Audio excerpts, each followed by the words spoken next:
बाबा दुआरा माँ चंदन गाछी पेड़वा हो, झुरु झुरु बहेले बेआर, झुरु झुरु बहेले बेआर।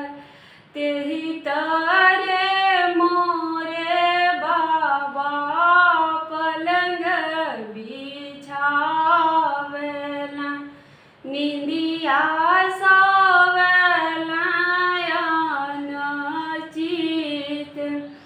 घर में से निकलेली बेटी हो कवन देई, सुनी बाबा और जहमार, सुनी बाबा और जहमार।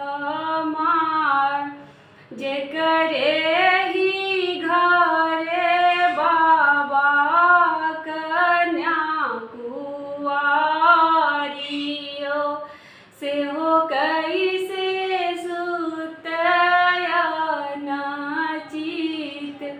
से हो कैसे सुतयनचित। कुछु हम सोई बेटी, कुछु हम जागीले, कुछु हो दहेजवा के सोच। तुहरे ही जोगे बेटी बर नाही मिलेला, अब बेटी रहबू कुंवारी, अब बेटी रहबू कुंवार। पूर्व खोजलिए बेटी, पश्चिम खोजली हो, खोजी अइली देश चारू ओर, खोजी अइली देश चारू ओर।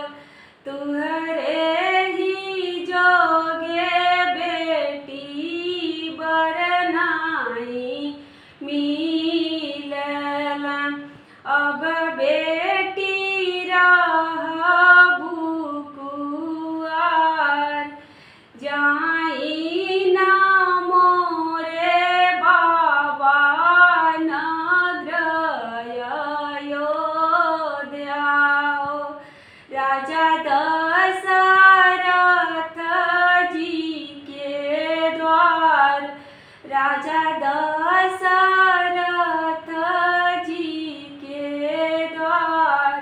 राजा दशरथ जी के चारि ललनवा हो, चारों जेबान कुंवार, चारों जेबान कुंवार।